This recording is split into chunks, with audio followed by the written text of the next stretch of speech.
We have put this together at the request of a lot of our partners who ask us a lot of questions individually, a lot of conversations that we have offline, and we're always trying to synthesize what's working and what's not. For us, we get the luxury of dealing with each of you day in, day out. And a lot of times we get to see things that are working really well. We get to see things that aren't working really well.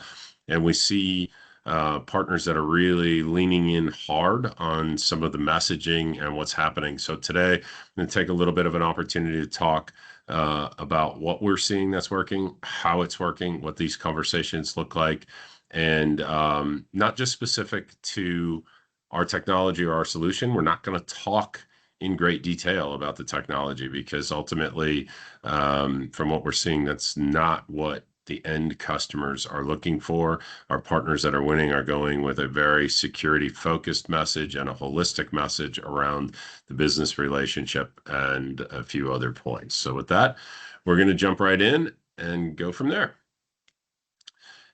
I'm sure you guys are all aware, or you wouldn't be spending the time and investing your time with us, that the cybersecurity confusion is out there. The customers are as confused as they've ever been. They're hearing a lot of noise, probably reading a lot of noise. And when you look at it, they're scared. One of the things they're scared about, they're hearing a lot about AI every single day. We're all hearing about it. The pace of change is frantic. It is absolutely horrifying if you don't know what you're facing and what the adversary looks like. The insurance crisis, we'll talk a little bit more about that.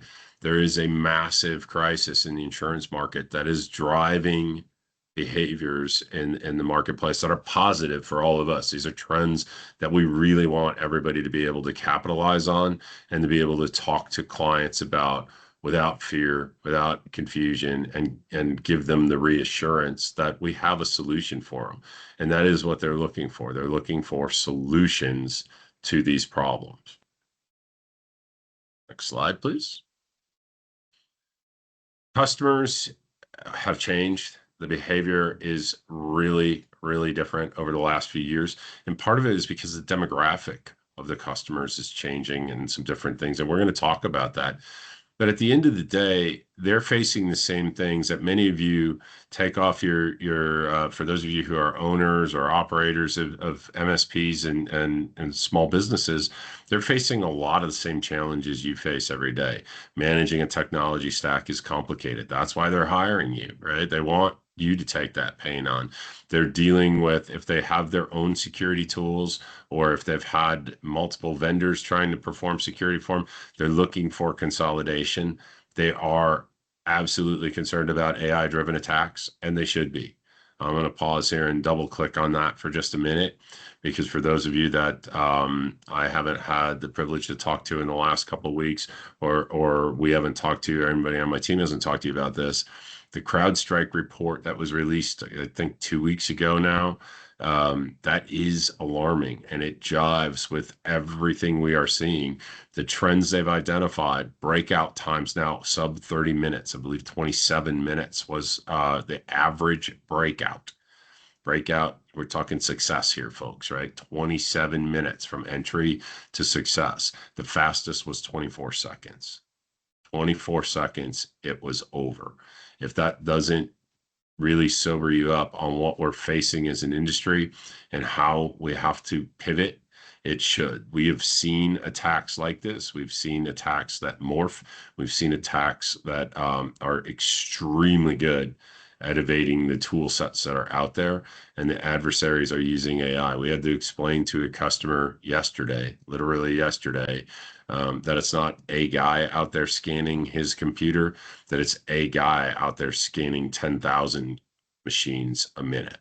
That's the sort of scale that they're capable of doing. So relying on manual workflows and completely manual intervention, it's not even possible anymore, folks. We have to look at everything, and we have to eliminate the white noise. And we're going to talk about how to position that and how to talk to your customers. At the bottom, I think this is really important. Really, really important. This is from Jay McBain when he was with Canalys. The millennial buyer The millennials, as of the end of 2024, controlled more than 50% of cybersecurity and IT budgets. They will accept a product that's 80% as good as the competitor if it works better in the environment. Think about that. It means not as good if it's integrated and it's smooth, right? They're looking for the easy button. They're looking for the outcome, the solution. What does that look like? How do you position it? Really important. Next. These quotes were taken from an interview that McBain gave, and for me personally, and for us as an organization, this was really sort of the aha moment. For those of you who've been selling security solutions over time, uh, in 2020, there was something like 2,400 point solutions available. Last estimate I saw is there may be as many as 5,000. 5,000 different point solutions, most of them extremely narrow, most of them very complicated.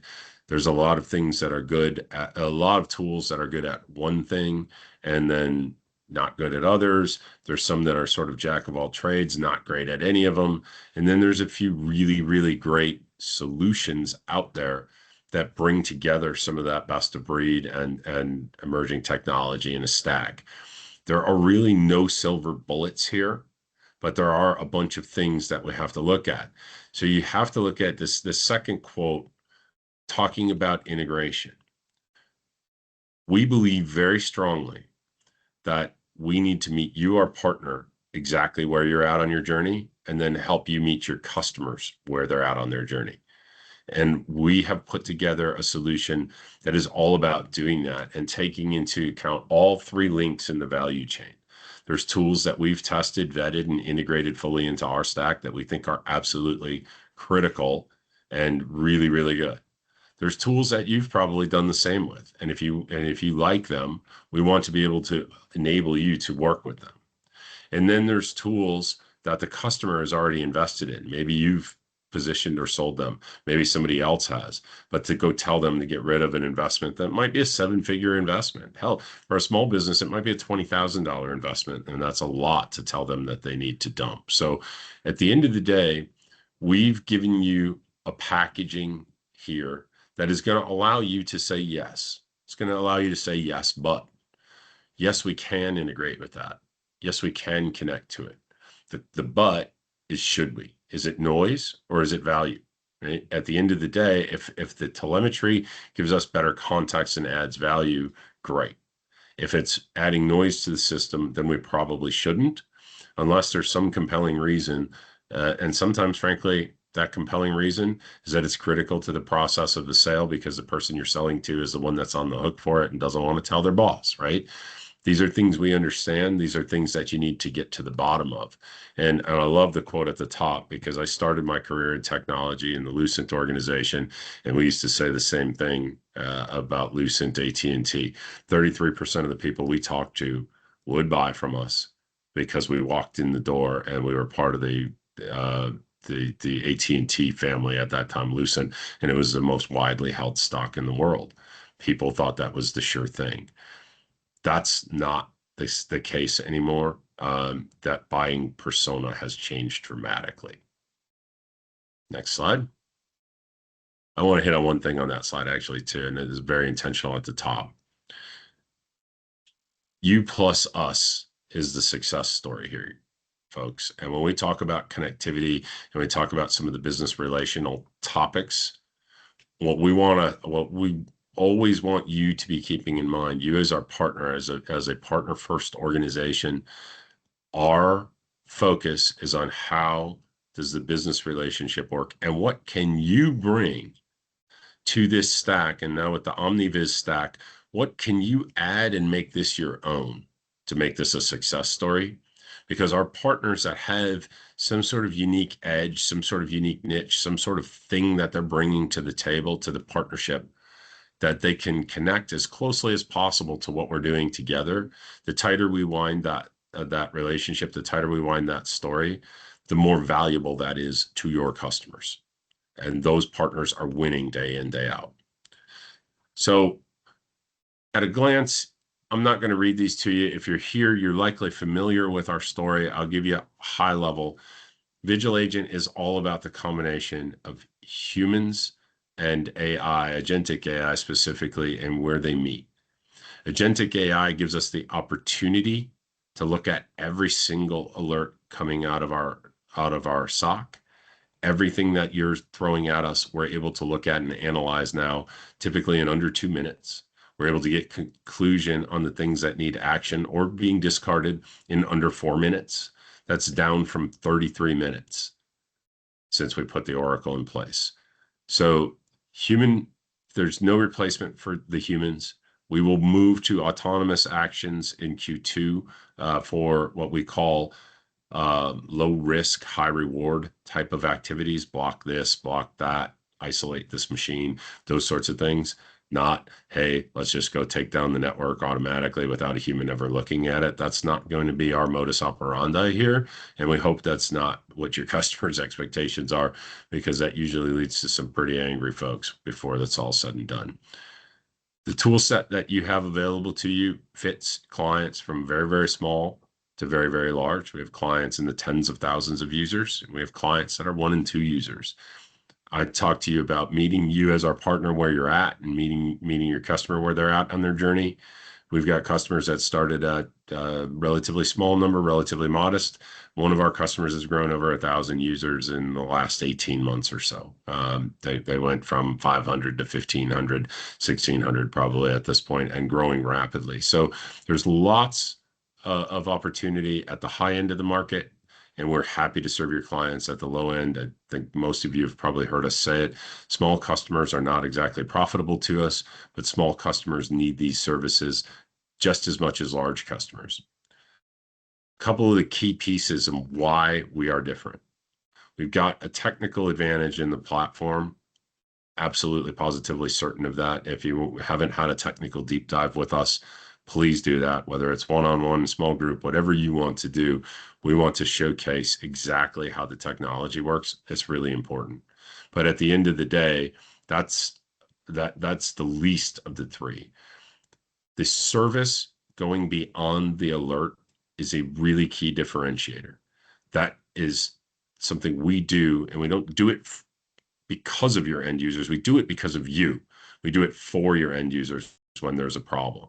I mentioned the issue yesterday. We spent a few hours on something that didn't happen. It was contained, it was isolated, it wasn't a problem, but making sure that the client was certain and in the knowledge that nothing else had transpired in the network.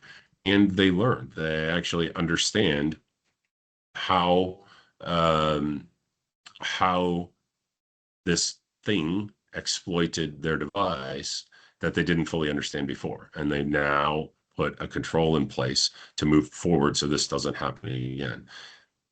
The middle one here is what it's all about. This is a business relationship, and our goal is to use the services that we deliver and the technology platform to give you competitive advantages and tighten the relationships that we have, because we are no longer just using third-party tools and putting them together and trying to make a better mousetrap. We are now building on letting the technology be your competitive advantage and give you the opportunity to really bring something unique to your customer. And that starts with a relationship. And a lot of that really starts fundamentally with trust. We understand that it takes a lot of trust for you to place in us to put your trust in our customers. Put your trust in us servicing your customers. We want you to have that confidence, and you have to lead with that trust when you're talking to customers about cybersecurity. Now let's get into some of the nuts and bolts of this, and really, if there are any questions about how this works, what it's doing, and how to explain this to your clients, I don't want to necessarily pause here, but get them in, and I want to make sure that we address them and that we address it as much as possible, because this is a really important topic for a customer to understand. Our agentic AI has not replaced humans in our security operations center. It has not displaced humans.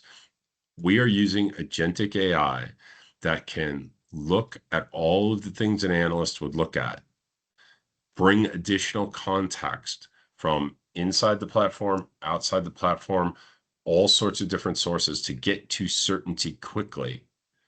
Create a very concise summary that you will see, your customer can see, and then a very detailed analysis for our analysts. Today, they are human in the loop, and they will make any decisions that go forward from there, which could include reinvestigate or add this to your investigation, different sorts of things that they can go and do quickly, because we need to get to certainty quickly. We talked about those times. I can't wait 30 minutes to decide if this is real or not real, right? The AI can act and will act in situations that require it. Isolating a user is a low risk, high reward. The risk of user dissatisfaction from being cut off from their apps for 10 minutes while we all collectively sort out the action, very low. These are outcomes. These are situations that customers want to understand what if, right? Because we do not want that lateral movement. We want to stop it. Our agentic AI gives us a fighting chance against adversaries that are using agentic AI against you and them every single day. They're living in between the tools. They're using legitimate tools for malicious purposes. And spotting anomalies is very, very challenging. And if your customer asks how it works, if you've never heard us say this, I hope this is clear and we can delve into this concept. We're looking for intent in logs. That's not a needle in a haystack. That's a needle in a haystack of needles. They all look exactly the same. And we're trying to determine intent. And that takes enrichment. That takes a massive amount of data. So you asked about AI attacks. We've seen a number of them. We have not acted autonomously against them, but the tool sets have taken actions against them because they were rather egregious, and we moved to certainty very quickly on them. I'm not certain about the one yesterday, but it's a high likelihood that it was driven by AI. There's a whole bunch of very simple ones, and there's some that are far more complex. And by the way, these are nation state level attacks happening against customers all day. Let's talk about this mean time to conclusion. And it's a concept that is easy to relate to a customer without getting into all the tools and all the details of we're doing this for MDR, this for XDR, and these little pieces.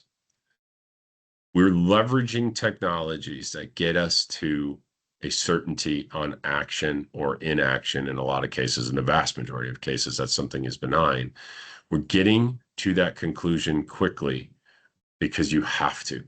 So in the case of endpoint detection, it can be almost instantaneous. It's typically going to be measured in seconds if it's an easy known attack. And something like 97, 98% of all attacks are known.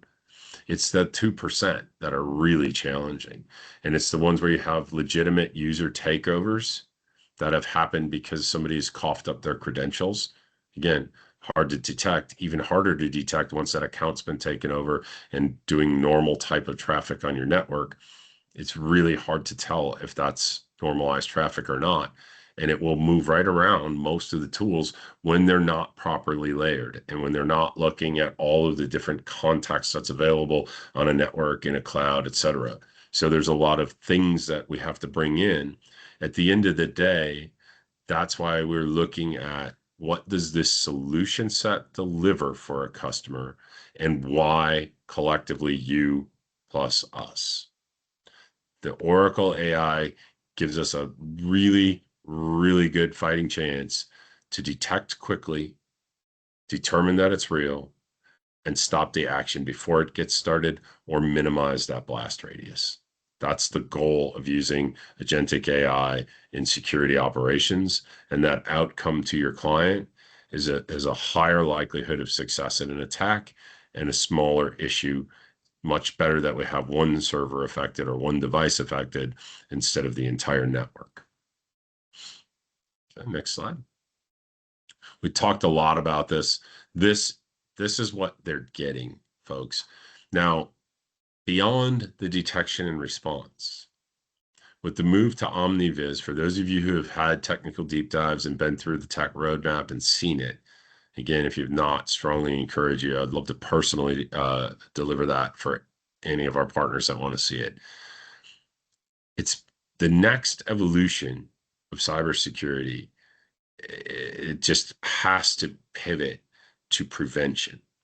Now, there's a million things that you can do, and there's a million tools that you can buy.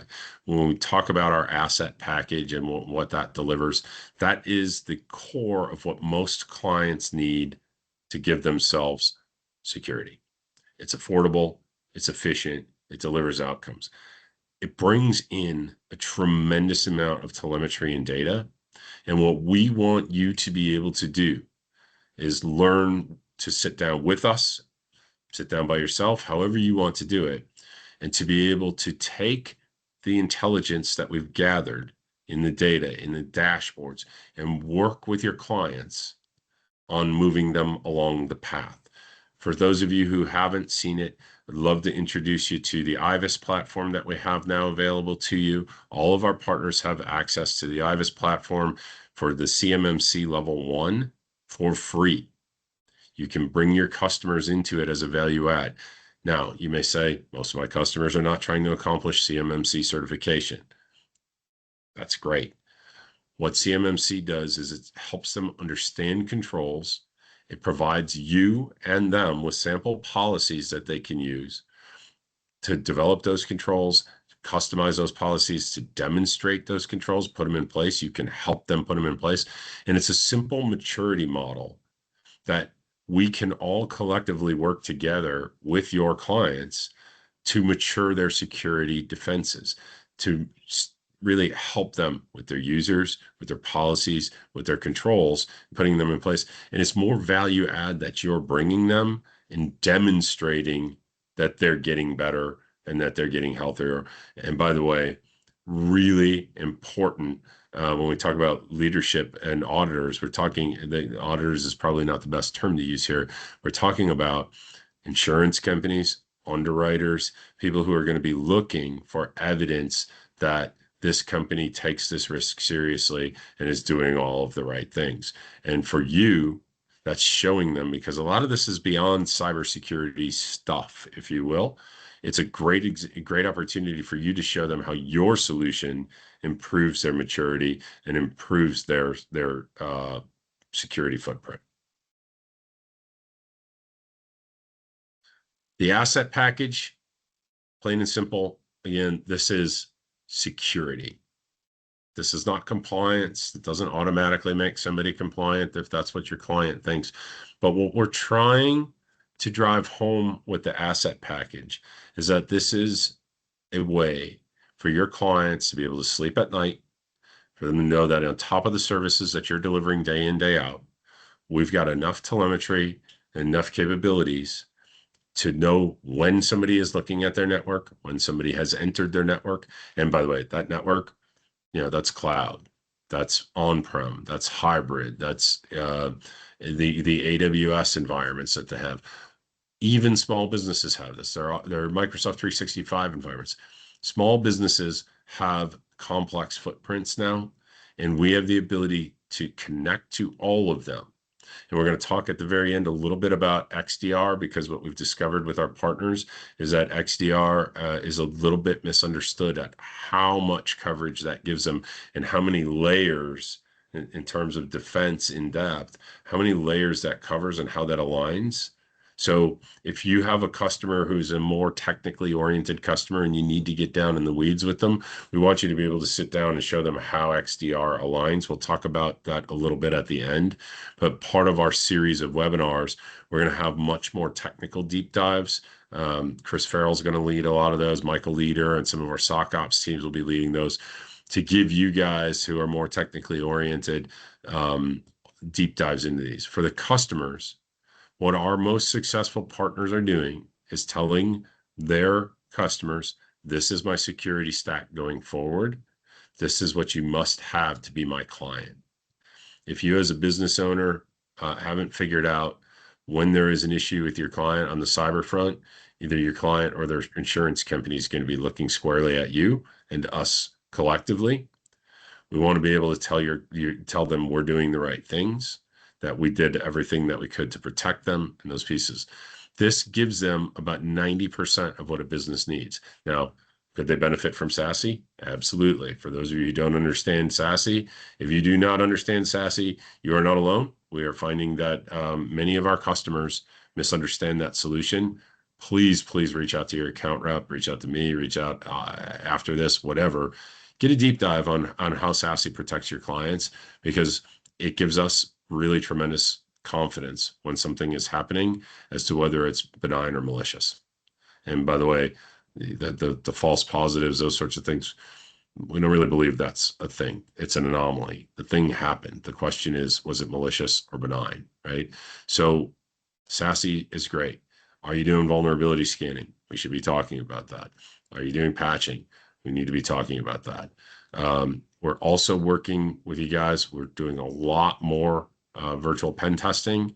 So something that we're offering in pre-sales motions, absolutely positively take advantage of it. It is extremely powerful. We're closing a almost $20,000 MRR deal just based on what we found on vulnerability scannings. We made our customer better that day, and they're signing on for far more services, and they're leaning on the partner for even more than they were before. So everybody's winning. Everybody gets a major upsell on a really large customer. The dark web scanning, we're using that dark web scanning proactively and reactively, checking for leakage. It's going to be very, very important. The XDR and the SIM, a lot of people use those interchangeably. A lot of people use them together. Just know that they're getting full coverage. And with us, if this is for you guys on the presentation today, probably too deep for most of the customers. The way that we're formatting logs and the way that we're able to do it in Omnivis is a key benefit as we start looking for risk patterns going forward, because we're going beyond log correlation. We're going beyond throwing a bunch of logs into the mix, sorting out, figuring out what's real, what's not. We're formatting that data exactly as we want it to make it useful so that we can start to look forward and identify patterns in that data. It's going to be really important. Reporting. Guys, the dashboards, consolidated dashboard with every source of data that you have being logged, where they can see all of it. They can sort and filter in real time. You can walk them through. One of our partners asked me for something the other day I thought was genius. Each of his salespeople is going to have their own dashboard for their own clients, where they're going to be able to look at each of their clients. Each dashboard is going to be the same. And he's making their more technical account reps. He's making those technical account reps meet with their larger customers every month and go through the dashboards that we've built for them, and we're building for them, so that their clients understand what's going on, because that data is powerful. That data will help you identify misconfigurations. And that data will drive real conversations that ultimately should lead you to more opportunities with your core solutions. Next. We talked a little bit about this, and I cannot emphasize enough the two things that we see as really highly successful talk tracks, highly successful business conversations with your client. One is how AI is impacting defending against cybersecurity attacks, how it's being used to defend against cybersecurity attacks. That is a really, really meaningful. Our partners that are having webinars on that topic are having unbelievable conversion rates. One of our partners was relatively small in terms of dollars on that, had a webinar and tripled his revenue in 30 days. Tripled his revenue with us. That's a really impressive thing. And then landed his largest customer ever a couple of weeks after, off of one webinar on that topic, and a little bit on advisory services that they offer. So that's a really important talk track. The insurance crisis is real. I know at least one of our MSPs on here had a client talk about this, and had a client talk about a breach incident that they suffered. And the day after they spoke about it, got a non-renewal notice. For those of you who don't understand, when they say the likelihood of going out of business within 6 months after an attack is, used to be some insanely high number. It's still too high. And the reason is not because of the ransomware. It's not because of the breach. It's not because of the reputational damage. It's because your insurance gets non-renewed. If they pay your claim, you are likely to get a notice of non-renewal.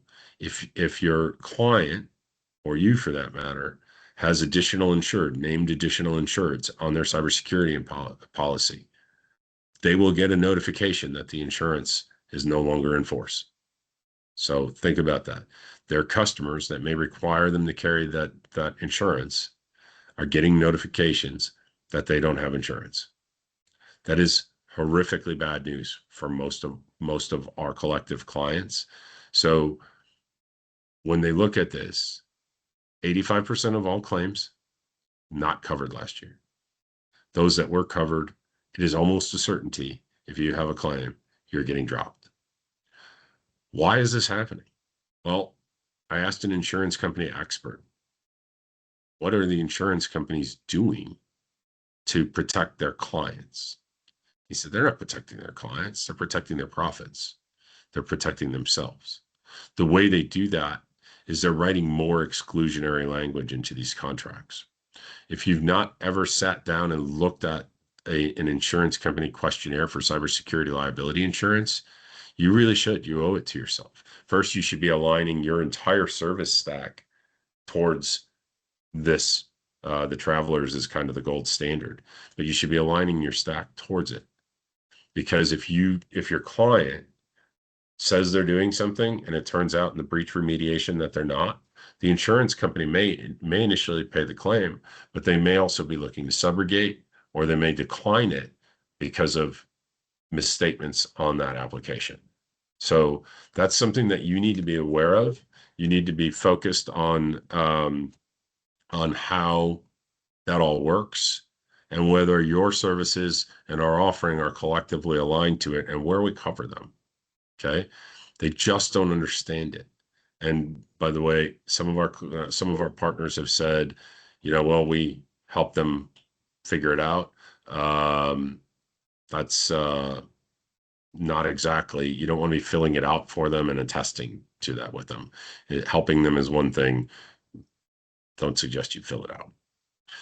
You guys are standing between your customers and bankruptcy in a lot of cases if this happens. And I'll shout out to Joe and Dave from Data Spindle on here. Is there a customer that we talked about, and that customer, we've now got him on the right path. We've got him moving in the right direction. And he spoke about that day. And I believe that, what did we call it, Dave? The worst 5 minutes of my life, or the worst day of my business life, Joe? Yeah.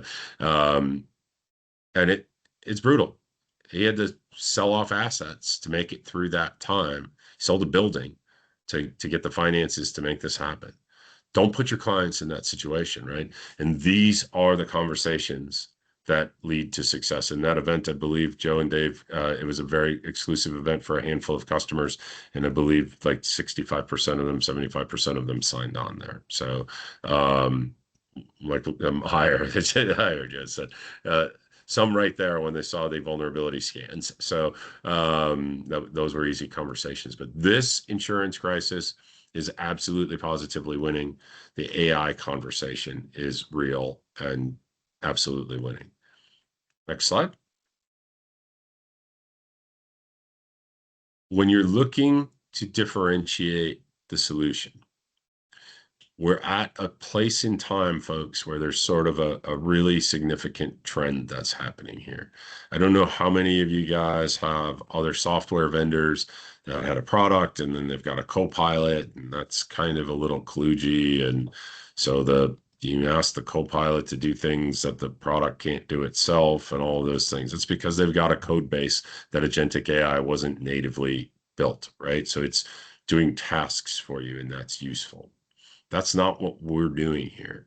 We're looking at everything that's going on before the humans intervene and trying to get as much of the things that we can done quickly. Okay. We've got one vendor in particular who told us they would have something last June. then it was November for sure.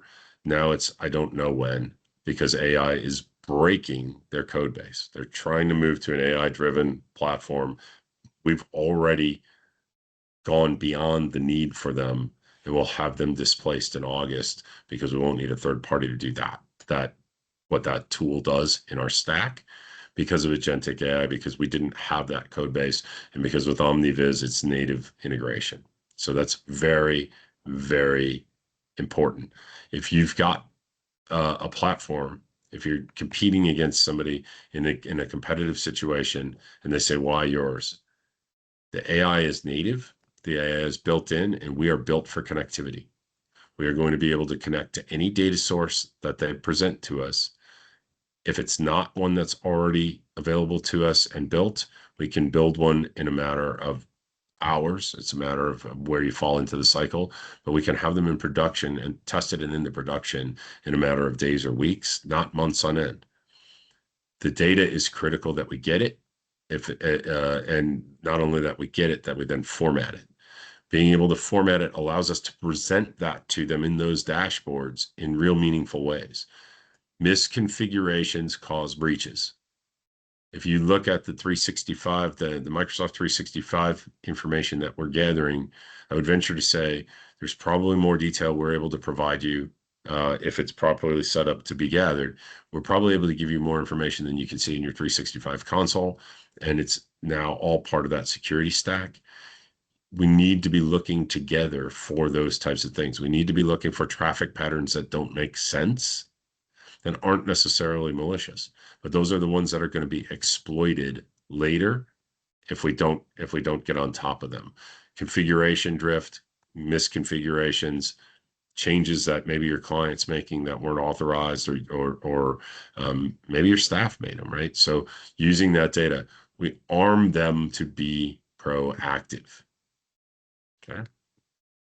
Next. Talked a lot about it.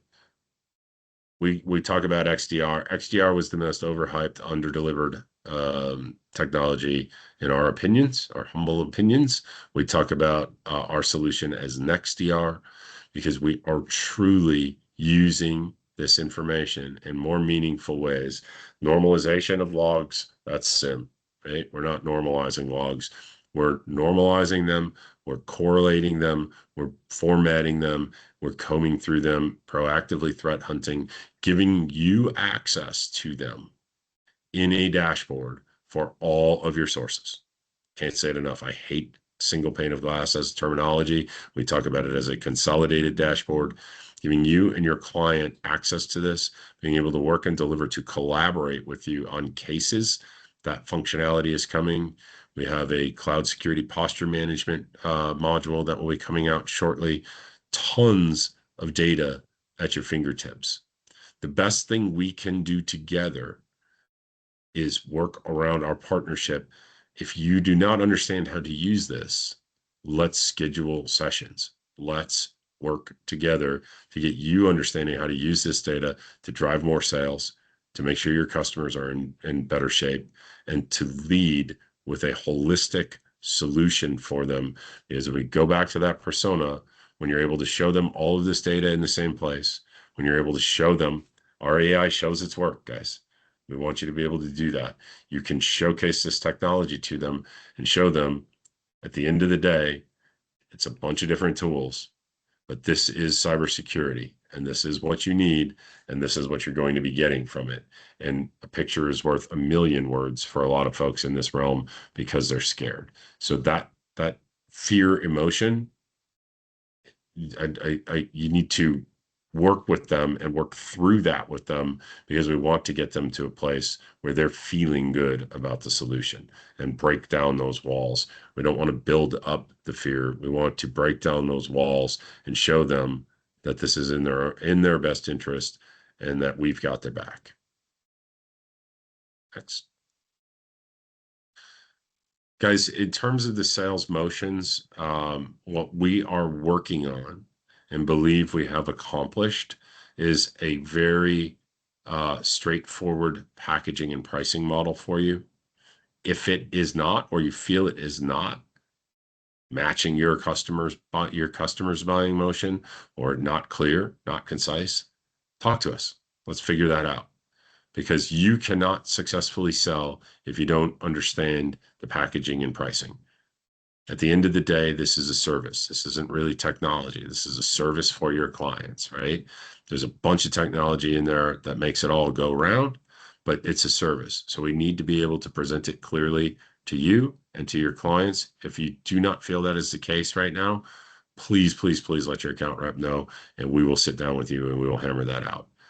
You have sales engineering support available to you. That could be for internal stuff. That could be for training. Whatever you need, take advantage of it. We do a lot of co-selling in the larger deals, 5,000 to 50,000 MRR kind of deals. The customer typically is going to want the people at the table who got their back. We're going to bring not just sales and sales engineering, but we're going to bring stock management folks onto the call with them. Whatever you need to win those deals, we are here to help you with those. Ongoing enablement. Our partners doing webinars are having great success driving revenue, period. Talk to your account rep, schedule a marketing plan. We should have a marketing roadmap to success together. We can give you topics that are working. We've got slide decks that have had great success that we can reposition. It's all about positioning you to your clients. Lori's more than happy to lay out a plan of here's how to drive the customers to it. Like, you bring your customers. Again, this is you plus us. We want to help you win. Events, happy to do in-person events. Send someone from the team out to talk with your customers, do an infotainment event, take advantage of MDR funds to do that with you. So really happy to do those sorts of things and further our relationship at the same time. You're not alone out there if you're going after larger deals. If you're in competitive spaces, talk to us. If you're in creative spaces, if you're in not-for-profit spaces or spaces that are grant heavy and have requirements, talk to us about one-off pricing. We love supporting K through 12 schools and state and local government. We also know they're extremely price sensitive, but they do have access to funding through state and federal grants. So we are happy to design packages with you that meet those targets. One of our partners has 100% hit rate on those. Pretty fantastic. His MRR has gone up like 20% month over month. Pretty amazing compounding. With that, I'm going to throw it back to Lori. I haven't seen any questions in the chat, but if you've got them, please submit them or raise your hand and we can call on you, and I'll stay on. We thank you very much, and we look forward to our continued partnerships and also to having you at our next webinar in June. Thanks so much. Thank you.